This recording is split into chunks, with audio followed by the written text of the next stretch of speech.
Baik, bismillahirrahmanirrahim. Assalamualaikum warahmatullahi wabarakatuh. Perkenalkan, sebelumnya saya Muhammad Ilham dari Komisariat Petro Aminato, pengurus daerah kami Jember, kami jadi Jember. Ya, kali ini saya akan melakukan review ataupun resensi mengenai penugasan PM2 yang akan dilaksanakan di Malang, Allah. Resensi buku yang saya peroleh di sini yaitu yang akan saya sampaikan yaitu Ijtihad Membangun Basis Gerakan karya Amir Sudarsono. Jadi di buku tersebut bagaimana menjelaskan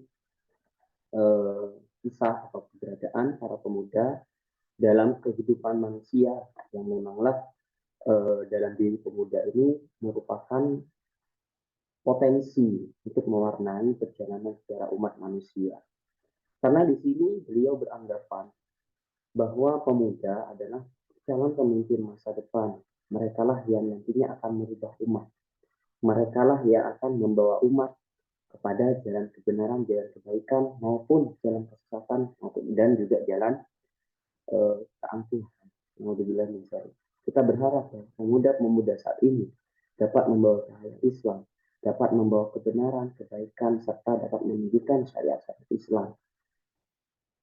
Masalah yang utama yang harus dihadapi oleh para pemuda masa kini ialah pemikiran-pemikiran ataupun ideologi-ideologi yang masuk. Ideologi-ideologi yang bertentangan dengan syariat Islam. Sekularisasi, komunisme, liberalisasi. Itu yang menghampiri dari pemuda zaman sekarang. Bagaimana kita dituntut untuk membedakan antara potensi agama dan juga potensi dunia.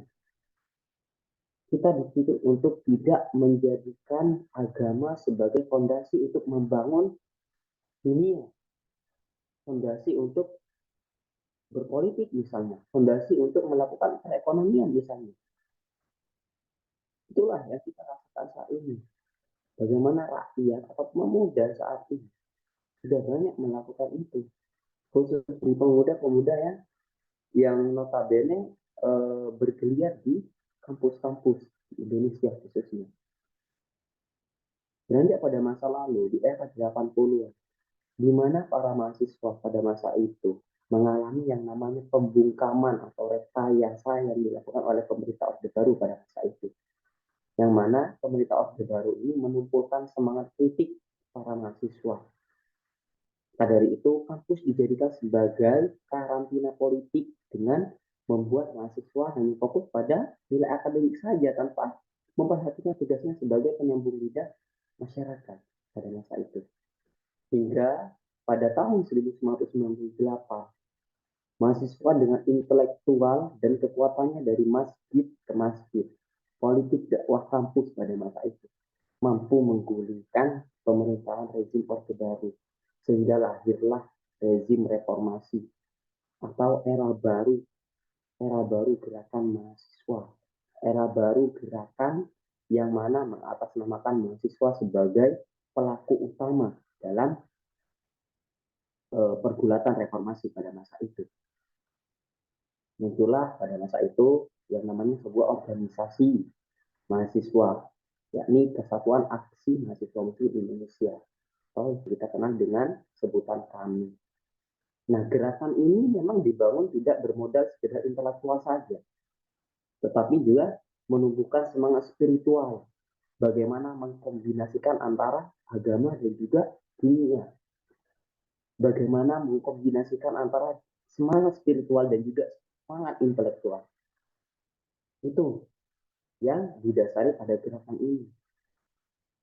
Maka dari itu, pengkaderan kami dilakukan di seluruh wilayah Indonesia hingga saat ini menjadi tempat bermuamalah antara anggota dengan indahnya rasa persaudaraan. Islam menjadikan sebagai sistem ideologi, bukan hanya agama, sistem ideologi dalam menjalankan kehidupan di dunia ini. Dengan spirit tersebut, kami tidak luput menjadikan Rasulullah sebagai suri tauladan terbaik dan menjadi kaum intelektual yang memiliki misi kenabian. Itu yang dilakukan secara kader kami saat ini. Itulah yang kita lakukan sebenarnya. Seharusnya itu yang kita lakukan. Bagaimana kita selalu mencontoh perilaku Nabi. Mencontoh bagaimana Nabi mengkader para sahabatnya.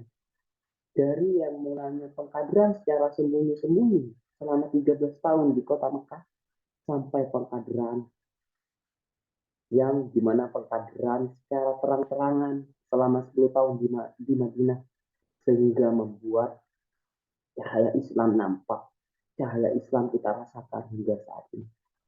Itu yang Rasulullah lakukan. Maka dari itu, ilmu yang diperoleh dengan misi kenabian tersebut ditransformasikan dalam realitas sosial dengan spirit ilahiyah. Ini yang menjadi tagline Muslim negarawan sebagai tujuan dari kesejahteraan Indonesia. Seorang Muslim harus peduli sama bangsanya sendiri. Seorang Muslim harus peduli dengan keadaan negerinya sendiri. Itulah Muslim negarawan sejati. Muslim negarawan tidak hanya orang yang bergerak dalam bidang politik saja, namun juga memiliki kepakaran yang mumpuni dalam rangka perbaikan negeri. Orang yang bisa memberi perubahan bagi lingkungan sosialnya dan menciptakan perbaikan. Memberi perubahan bermanfaat, bukan menjadi benalu di tengah-tengah masyarakat. Jadi selama menjadi mahasiswa, Bapak Amin Sudarsono ini melakukan berbagai pergolakan, melakukan berbagai transformasi, dan menciptakan lingkungan pemerintahan dalam kampus yang mana bertujuan untuk menjadikan kampus sebagai tempat yang madani, tempat yang memperhatikan adat-adat yang baik. Itulah yang ditulis oleh Pak Amin Sudarsono. Bagaimana membangun politik kampus, bagaimana membangun visi-visi dalam gerakan, teknik propaganda, teknik media massa, serta belajar bagaimana mengadvokasi kepada anggaran publik. Itu yang ditulis oleh Bapak Amin Sudarsono. Jadi kita tidak hanya dituntut untuk fokus pada nilai akademis saja. Kita harus peduli pada kondisi sosial masyarakat. Kondisi sosial di mana kita tidak sedikit bahkan mengalami yang namanya ketidakadilan. Itu yang menjadi fokus pada buku yang membangun basis gerak. Bagaimana sikap kita ketika kita tidak sepaham dengan kebijakan dari pemerintah. Apa yang harus kita lakukan? Bagaimana solusi yang baik? Bagaimana cara-cara yang baik? Bagaimana cara berdemo yang baik? Itu yang ditulis oleh Bapak Anies Baswedan. Hingga sampailah pada masa di mana nantinya kita harus membaca zaman, menjadikan negeri ini menjadi tujuan validatun fajibatun warabun wafud. Membangun konstruksi hilafiyah yang baik dengan menjadikan mukmin sebagai saudara, membangun kultur yang baik dari kader dakwah, serta membangkitkan kesadaran akan tujuan memenangkan Islam kembali. Seperti itu. Jadi ilmu di sini, ilmu yang didapat oleh mahasiswa itu bukan hanya kemuliaan. Ini memang kemuliaan, memang tiada kehinaan di dalamnya. Memang ilmu itu diraih hanya dengan merendah tanpa merasa tinggi. Sebab ia musuh dari kesombongan diri. Bagaimana banjir tak hendak pada dataran tinggi. Maka dari itu, wahai pencari ilmu, selamilah kehati-hatian suci. Bukan hanya ilmu yang kau cari di sini, tetapi bagaimana rasa empatimu kepada masyarakat. Bagaimana rasa sosialmu kepada masyarakat, kepedulianmu menghadapi situasi kondisi bangsa ini. Jauhi minyak ya dan tinggalkan kenyang. Jauhi yang namanya tidur minyak. Langgengkan belajarmu dan jangan beranjak. Karena kian dikaji ilmu yang tidak menanjak. Jikapun luput darimu dunia dan segala isinya, Maka pejamkan matamu, cukuplah ilmu menjadi sebaik-baiknya karunia yang Allah berikan tadi. Layani ilmu dengan pengabdian, mencari faedah sejati. Terapkan pembelajarannya dengan akhlak terpuji. Dan dari itu, waduhai, para pencari ilmu, apa guna mahkota jika raja berjalan telanjang? Ilmu itu ialah mahkota yang jubahnya adalah manfaat.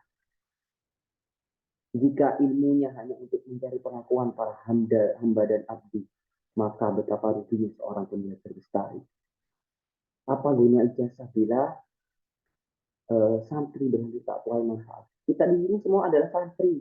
Di lingkungan kampus kita adalah santri. Seperti apa santri itu? Dituntuti memburu ilmu dari mahdi ila lahdi. Santri ialah pengabdi ilahi, tak untuk dibeli janji duniawi.